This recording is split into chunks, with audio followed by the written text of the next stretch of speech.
Have 9 months left to live. I sit on the edge of my bed, staring at the chipped paint on the wall, running the same grim scenario over and over in my head. A part of me feels stupid, even acknowledging how long I've been sinking. Since I was 11, apparently, which sounds surreal. Who starts having full-blown mental health crises at that age? But that's my story, apparently. Hospitalized for the first time back then, and never quite able to shake the sense that life is too heavy a weight. This last year has been the worst. It hits me in waves. There was a month, not long ago, where I honestly thought I'd turned a corner, gathering up the scraps of hope, and telling myself everything might get better. Then I woke up one day and realized I was right back at square one, pinned under the same old burdens. School pressures. An ex who's haunted me in more ways than I can count. I feel like I'm carrying bricks around in my chest. I'm 25, theoretically in the prime of my life, but I'm practically suffocated by these obligations. My ex is just an ex, so I'm not sure why he still has such a hold on my emotions. But he does. And I've tried to keep up appearances. I enrolled in classes, decided to push through, telling myself I'd find a spark of joy in the subject. Yet here I am, absolutely loathing what I study, feeling like each lecture is a slog. 2 courses remain for next semester. Only 2, but that means I'm close to finishing. Right. Except finishing means taking this giant licensing exam that's practically the MCAT for my field. An ordeal that requires months of study and a passion for the material. I can't even muster the energy to read a single chapter. I was in class the other night, nearly in tears, hearing the lecturer drone on about topics I can't bear to absorb. People say, well, you only have a bit more to go. Just power through it. But I can't imagine a future in this. The idea of 4 more years in a related graduate path. I feel ill. Then there's the rumor that if I skip grad school and just try to work with this baseline certification, I'll find it almost impossible to land a decent job. So I'm cornered. Do I force myself to do something I hate, or do I bail? I've lost so much weight in the last few months because my anxiety got so severe. My appetite vanished. People keep pointing it out, as if I'm too clueless to know that my arms and legs are thinning, that I no longer fill out my clothes the way I used to. I already hated half of my features, but my body used to be the one area I felt half confident about. Now I see my reflection in the mirror and cringe. I look exhausted, bones more visible than ever, face hollow. It's not even deliberate.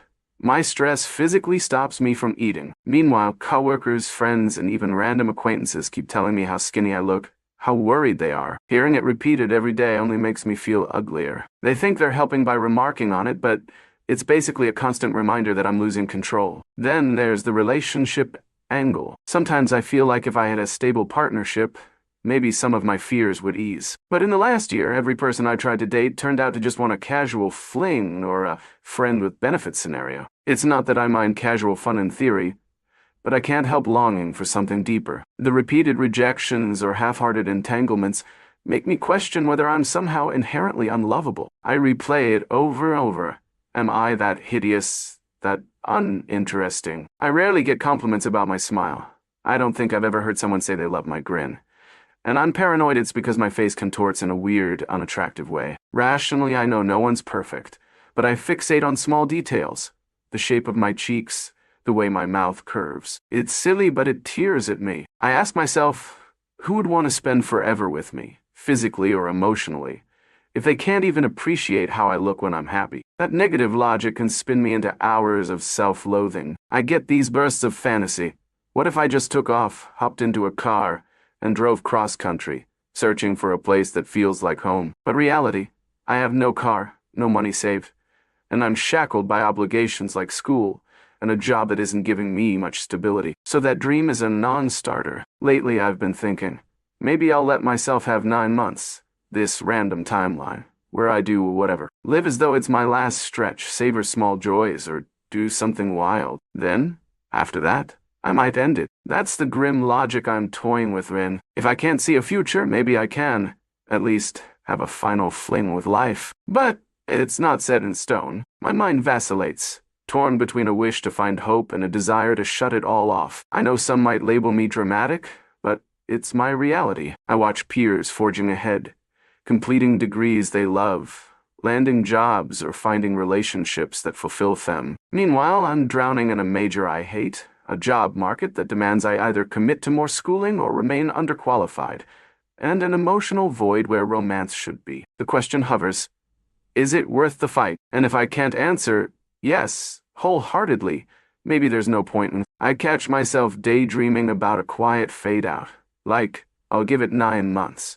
Tie up loose ends, then goodbye. The only complication is my family. They'd be devastated, presumably, or maybe they'd just keep living. The sense of guilt lingers. But right now, that guilt doesn't override the hopelessness. There's also a part of me wanting to just drop out of school right now. If I despise every moment, why keep punishing myself? I could pick up more shifts at work, though the job is also draining, earn enough to buy a cheap used car, then spend the next 9 months doing whatever spontaneously. Maybe I'd drive to the coast, see the ocean, stare at the waves, or head to mountains, watch the sunrise. Not elaborate bucket list items, just small freedoms. Because honestly, the idea of dragging my exhausted body to the licensing exam for a profession I don't want is nauseating. My mother or father might panic if I told them I'm dropping out, but they don't understand how suffocating it feels. I considered telling my therapist about the plan. Then I imagined she'd sound the alarm, possibly commit me or up my meds or label me suicidal in the system. I guess I kind of am, but in a strangely methodical way. Euthanasia is a real concept in some countries. That's how I'm framing it. If life is terminal, maybe I can choose when to sign out. The calm acceptance of that idea freaks me out sometimes. But for now, I keep living day by day, drifting through classes, letting my mind wander. Sometimes I sit in the library after a lecture, textbooks unopened, imagining how easy it would be to just stop everything. I can't help replaying the meltdown from the night before. Me sobbing into my pillow, wishing someone would truly see me and offer me a reason to keep going. I text friends but get half-hearted responses. Everyone's busy. My ex is obviously not an option. The coworkers who note how skinny I am are in real confidence, and I'm left with a gnawing emptiness, uncertain if I can fill it. I picture that 9-month countdown like an hourglass. I've heard of people giving themselves deadlines.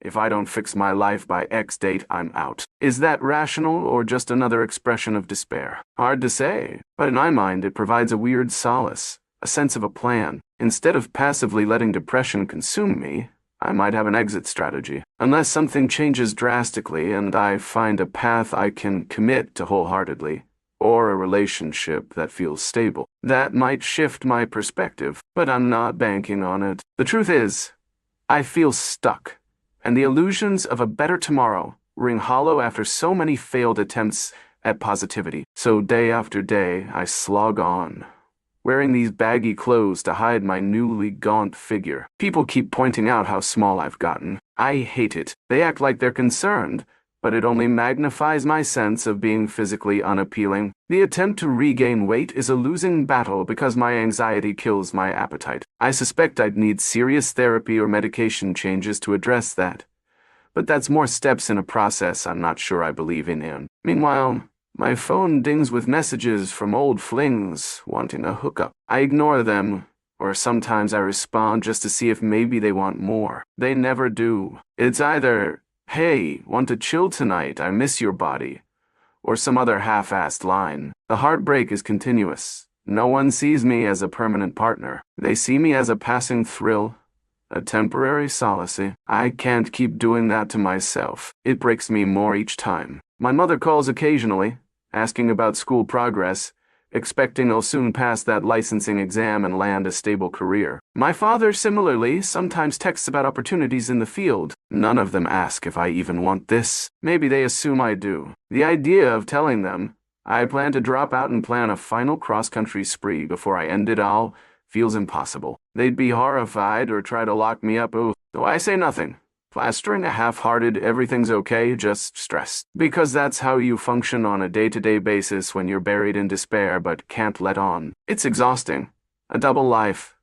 The facade of a normal mid-20s student versus the internal meltdown. When I think about a hypothetical afterlife, or the concept of, what if I regret it?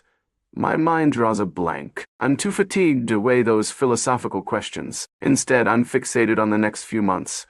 How I can gather enough money to buy a cheap car, whether I should finish out the 2 classes this semester or drop them midway, whether I can keep wearing this mask of normalcy in front of friends. The impetus to keep going is so weak. If I can't find some sliver of hope soon, I might finalize that internal countdown. Right now it's just a maybe, but it's looming like a dark shadow in my mind. I guess all I can do is keep breathing for the moment, watching the slow progression of days. The idea of 9 months left hovers in the background. Maybe something surprising will happen in that time.